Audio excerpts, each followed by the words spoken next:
Hi friends, welcome to Sabina சமையல். இன்றைக்கி சத்துள்ள ஒரு 3 விதமான லட்டு ரெசிபி தாங்க பார்க்க போகிறோம். அதுக்கு நான் பாசிப்பருப்பு ஒரு 1/4 கிலோ எடுத்திருக்கேன். பாதாம் ஒரு 20, முந்திரி ஒரு 20, 5 ஏலக்காய். இதை வந்து நல்லா வறுத்து எடுத்துக்க போகிறோம். இந்த 1/4 கிலோ பாசிப்பருப்புக்கு நான் 1/4 கிலோ சர்க்கரை எடுத்திருக்கேன். உங்களுக்கு இனிப்பு எவ்வளோ தேவையோ அதுக்கு தகுந்த மாதிரி நீங்கள் போட்டுக்கோங்க. இப்போ இந்த பாசிப்பருப்பை வந்து இப்போ நல்லா வறுத்து எடுக்க போகிறேன். அதுக்கு ஃபஸ்ட்டு ஒரு பேனில் கொஞ்சமாக நெய் ஊற்றிருக்கேங்க. நெய்யில் வறுத்தோம்னா கொஞ்சம் நல்லா கிறிஸ்பியாகவும் இருக்கும், நல்லா மணமாகவும் இருக்கும். அதனால் நான் நெய்யில் வறுத்துருக்கேன். எல்லாம் சேர்த்து இப்போ நல்லா லோ ஃப்ளேமில் வச்சுக்கோங்க, ஹையில் வைக்கக்கூடாது. பாசிப்பருப்பு கலர் மாறுற அளவுக்கு நல்லா வறுத்துக்கோங்க, அதே சமயத்தில் கருகவும் கூடாது. இப்போ நல்லா வறுத்தாச்சு பாருங்கள். இதே மாதிரி ஒரு நிமிஷம் மட்டும் போதும். நல்லா வறுத்தெடுத்தாச்சு. வறுத்தெடுத்த பாசிப்பருப்பை ஒரு பிளேட்டுக்கு மாற்றிட்டேன். இப்போ இது நல்லா ஆறுனதும் இப்போ மிக்ஸி ஜாருக்கு போட்டுக்கலாம். போட்டுட்டு அது கூடயே சர்க்கரையும் போட்டுட்டு நல்லா நைஸாக அரைச்சி எடுத்துக்கலாம். அப்படியே இப்போ பாருங்கள், நல்லா நைஸாக அரைச்சாச்சு. இப்போ ஜலிச்சுக்கலாம். ஒரு ஜல்லடையை போட்டு நல்லா நைஸாக ஜலிச்சு எடுத்துக்கலாம். இப்போ ஜலிச்சு எடுத்த மாவில் நான் நெய்யை உருக்கி வச்சுருக்கேன், ஒரு 4-5 டீஸ்பூன் போல். அந்த நெய்யை நான் அதில் ஊற்றி நல்லா பிணைஞ்சிக்கலாம். அவ்வளோதாங்க, சுவையான நம்மளுக்கு பாசிப்பருப்பு லட்டு சூப்பராக ரெடி ஆயிடுச்சு. இது வந்து பக்கத்தில் வந்து ஒரு வீட்டில் வந்து சீர் வச்சுருக்காங்க. அந்த சீருக்கு தான் நான் கொடுக்குறக்கு வேண்டி தான் நான் செஞ்சுருக்கேன். இப்போ உங்களுக்கும் இந்த மாதிரி லட்டு வகை சிறுதானிய லட்டு எது தேவைனாலும் எனக்கு நீங்கள் ஆர்டர் சொன்னீங்கன்னா நாங்கள் இதே மாதிரி நல்லா தரமாக செஞ்சு கொடுப்போம். இப்போ அடுத்ததாக வந்து நான் சிகப்பவுல் லட்டு தான் செய்ய போகிறேன். அதுக்கு நான் சிகப்பவுல் வந்து ஒரு 1/4 கிலோ எடுத்திருக்கேங்க. 5 ஏலக்காய், நாட்டு சக்கரை வந்து ஒரு 1/4 கிலோ எடுத்திருக்கேன். தேங்காய் வந்து இப்போ ஒரு அரை மூடி தேங்காவை நல்லா துருவி எடுத்திருக்கேங்க. இப்போ நெய் கொஞ்சம் ஒரு பேனில் ஊற்றியாச்சு. ஊற்றிட்டு இப்போ சிகப்பவுலை போட்டுக்கிறேன். போட்டு இப்போ அதை நல்லா வறுத்து எடுத்துக்கணும். நல்லா முறுமுறுன்னு கையில் நம்ம அமுத்தினா உடையணும், அந்தளவுக்கு கிறிஸ்பியாக வறுத்துக்கணும். இது ஒரு மாதம் வரைக்கும் வேணாலும் வச்சு சாப்பிட்லாங்க, கெட்டு போகாது. ஏன்னா நம்ம வறுத்து நல்லா பக்குவமாக தான் செய்கிறோம். இப்போ நல்லா அதே மாதிரி வறுத்துக்கலாம்.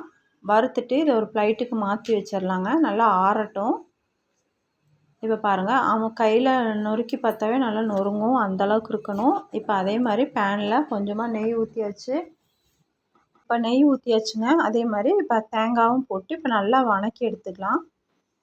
இப்போ தேங்காய் வந்து பாருங்கள், கலர் மாறுற அளவுக்கு நல்லா வறுத்து எடுத்துக்கணும். எடுத்ததை இப்போ நான் வேற ஒரு பாத்திரத்துக்கு பிளேட்டில் மாற்றியாச்சு. தேங்காய், அவல் எல்லாம் மாற்றி எடுத்துட்டோம். எடுத்துகிட்டு இப்போ அவலை வந்து ஒரு மிக்ஸி ஜாரில் போட்டுக்கிறேன். போட்டுட்டு அது கூட ஒரு 4 ஏலக்காய், நான் நாட்டு சர்க்கரை எடுத்திருக்கேன் இல்லைங்களா, 1/4 கிலோ, அதுவும் போட்டு இப்போ நல்லா நெய்ஸாக அரைச்சி எடுத்துக்கிறேன்.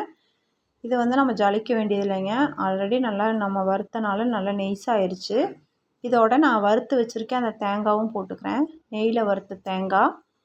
இப்போது ரொம்ப சுவையாக இருக்குங்க. இதில் வந்து நெய் வந்து ஒரு 5லேருந்து 6 ஸ்பூன் போல் ஊற்றிக்கலாம். ஊற்றிட்டு இப்போ நல்லா உருண்டை போட்டு எடுத்துக்கலாம். ஹெல்த்தியான லட்டும் கூட. இப்போ பாருங்கள், நம்மளுக்கு பாசிப்பருப்பு லட்டும் ரெடி ஆயிடுச்சு, அவல் லட்டும் ரெடி ஆயிடுச்சு. இப்போ அடுத்ததாக வந்து நான் ரவா லட்டு தான் செய்ய போகிறேன். ரவை வந்து நான் ஒரு 1/4 கிலோ எடுத்திருக்கேங்க. வறுத்தது வறுக்காத இப்போ நம்ம வறுக்க தான் போகிறோம். இப்போ சர்க்கரை 1/4 கிலோ எடுத்திருக்கேன். முந்திரி திராட்சை 50 கிராம், தேங்காய் அரை மூடி. இப்போ நெய் வந்து கொஞ்சம் ஜாஸ்தியாகவே விட்டுக்கலாங்க, ஏன்னா ஃபஸ்ட்டு வந்து முந்திரி திராட்சையை நல்லா வறுத்து எடுத்துக்கலாம்.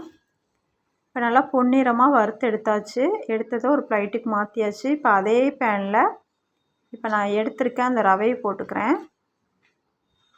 ரவையை போட்டு நல்லா லோ ஃப்ளேமில் வச்சுட்டு நல்லா கருகு விடாமல் நல்லா ரோஸ்ட் ஆகி வர அளவுக்கு நல்லா வறுத்துக்கணும். ரொம்ப டேஸ்டியாக இருக்குங்க. நாங்கள் இந்த சரௌண்டிங்கில் இருக்கிறவங்க எந்த அளவுக்கு வேணும்னா உங்கள் நம்பரை இந்த கீழே கமெண்ட் பாக்ஸில் கமெண்ட் பண்ணுங்கள். இப்போ அடுத்ததாக ஒரு பேன் வச்சாச்சுங்க. வச்சுட்டு இப்போ கொஞ்சமாக நெய் ஊற்றிட்டேன், ஒரு 2 டீஸ்பூன் போல் நெய் ஊற்றிருக்கு. இப்போ தேங்காவை போட்டுக்கலாம். தேங்காய் வந்து நல்லா வறுத்துக்கலாம். வறுக்கிறதுக்கு நம்ம லோ ஃப்ளேமில் வச்சுக்கோங்க, ஹையில் வச்சு வறுக்கக்கூடாது. இப்போ இதை நல்லா வறுத்துக்கலாம். நம்ம இந்த மாதிரி நல்லா வறுத்து தேங்காவெல்லாம் இந்த மாதிரி பண்ணனால 1 மாதம் 1.5 மாதம் ஆனாலும் இது ஒரு லட்டு ஒன்றுமே ஆகாதுங்க, நல்லாயிருக்கும். இப்போ ரவையோட அந்த தேங்காய் வறுத்ததையும் இப்போ போட்டாச்சு. போட்டு இப்போ சர்க்கரையை மட்டும் இப்போ நல்லா அடித்து எடுத்துக்கலாம். நான் மிக்ஸி ஜாரில் எடுத்திருக்கேன் அந்த 1/4 கிலோ சர்க்கரையும் போட்டுக்கிறேன். அதோட ஒரு 5 ஏலக்காயும் போட்டாச்சு. போட்டு இதை நல்லா நெய்ஸாக அரைச்சி எடுத்துக்கலாம்.